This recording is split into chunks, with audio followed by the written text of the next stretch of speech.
I don't know what it's going to do over the next 3 months, but yeah, I'm bullish with say a 2-year view or a 5-year view or potentially a 10-year view. I went through a long phase where I was pretty skeptical on the asset. I was like, well, what if another currency is going to be better, or what if the whole space gets so diluted? But once I saw the network effects really form, once I delved into the technology and why it's designed a certain way, um, ever since really early 2020, I've been pretty structurally bullish on it, and that really continues to be the case. Over 4 years later. Lyn Alden, an investment strategist and macro analyst, is a highly respected figure in the Bitcoin and cryptocurrency community. Known for her exceptional understanding of macroeconomic issues and their impact on asset prices and the broader economy, Alden simplifies complex topics for a wide audience.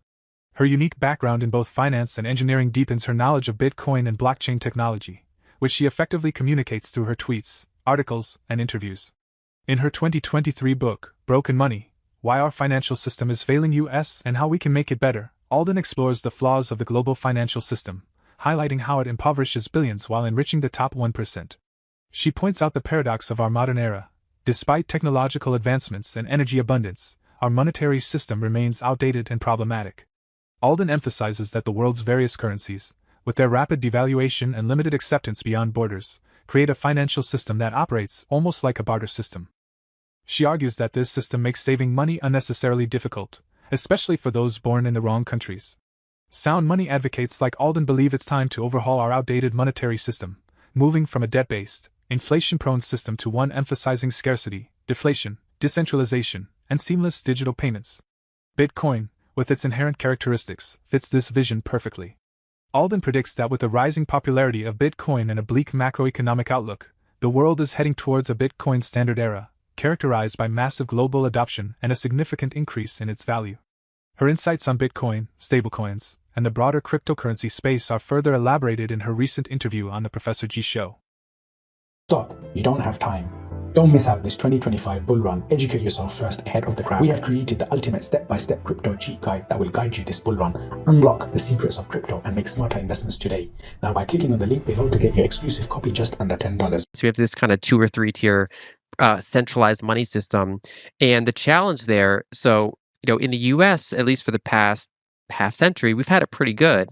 Our currency loses value slowly, and we have plenty of investment vehicles to save into. Whereas, for example, when you look at a country like Egypt, they don't have the S&P 500.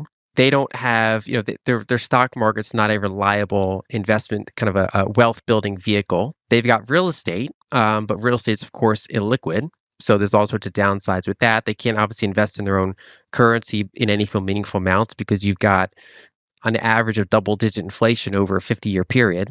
And so what things like Bitcoin and stablecoins do, a stablecoin is when an entity holds dollars or things like T-bills, for example, you can wire them money. They will then give you tokens that are redeemable, at least by large entities, for those dollars. And so they're basically like banknotes in digital form. And then even smaller entities that don't have the right to redeem them, they can still trade them around. And the main ability there is that it allows countries that have historically had that desired dollars because they wanted some stable currency that's more stable than their currency, but doesn't have the volatility of gold or Bitcoin or something like that. It allows them to access dollars more easily and in more digital form as long as they have a smartphone. And so they're very popular in Argentina, they're very popular in Lebanon, they're very popular in Nigeria. We live in a world where there's 160 currencies, more or less. They're all kind of central monopolies. So if you're in Nigeria, you've got to trust the Nigerian central bank and the Nigerian government and how they're going to manage their currency. The borders are fairly tightly controlled, which is, you can only bring so much value in or out of an airport. Bank transfers are quite controlled and often done at artificial exchange rates that differ wildly from what the actual kind of market rate for that currency is. And what stable coins and Bitcoin do is, if there's a Nigerian graphic designer and she holds up a QR code on a video call, I can pay her in whatever money she wants. She could ask for Bitcoin, she could ask for dollar stable coins, and it goes to her around her local banking system. And she's able to then use that peer to peer. She can bring it with her wherever she goes if she ever leaves Nigeria. And she basically has more choice over what money she uses outside of her currency monopoly. Bitcoin is the fully decentralized, fully scarce version of that. It's the one that's not, there's no central hub. The thing you have to deal with is that higher volatility and the uncertainty of what it'll be worth in, say, any given 1 or 2 year period. Whereas stablecoins, the downside is that they are fully centralized. There's some entity that's holding the assets, and you have to trust them. You also have to trust their ability to operate in a regulatory environment. But the way I would phrase it is they kind of serve as offshore bank accounts for the working and middle class rather than just the wealthy. They kind of just compress the overhead of running one of those systems where if you're in Argentina, you might not trust your own government's ability to run the currency. You might not trust the banks because in the past, even if you store dollars in them, they can get confiscated away. But they say, well, for small amounts of working capital, I'll trust this offshore entity. Currency debasement is currently more debilitating in emerging economies, but Lyn Alden believes it's only a matter of time before it spreads globally. Several emerging countries, from Nigeria to Egypt, Lebanon, Argentina, Sri Lanka, and Zimbabwe, are grappling with devastating inflation and severe currency debasement. For example, the Venezuelan bolivar has lost 99.999% of its value against the US dollar in the past decade, leaving savers with almost no value left. In her book, Alden highlights Nigeria, where inflation has hit a 28-year high of 33.95%, and Egypt, where the pound is one of the worst performing currencies. Alden warns that this could soon become the reality for many developed countries if governments continue to print money indiscriminately. She and other sound money advocates have long cautioned that this problem is beginning to spread to the developed world. Japan's recent economic woes exemplify this, as the Japanese yen fell to a 37-year low against the US dollar, raising concerns about a potential debt bubble explosion that could affect other developed economies, including the United States. Let's return to Alden's interview, where she discusses these issues and their implications for the global economy. What I don't see, however, is how Bitcoin could serve any real use case for an American today.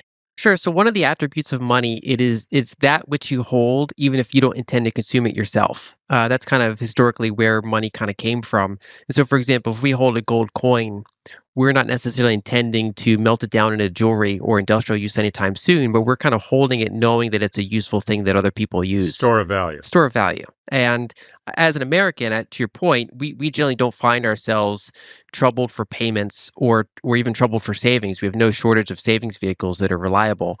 But if you kind of view it as something that could be useful for billions of people around the world, something like half the world lives under shades of authoritarianism, half the world lives under kind of persistent double-digit inflation and multiple, hyperinflations within our lifetime.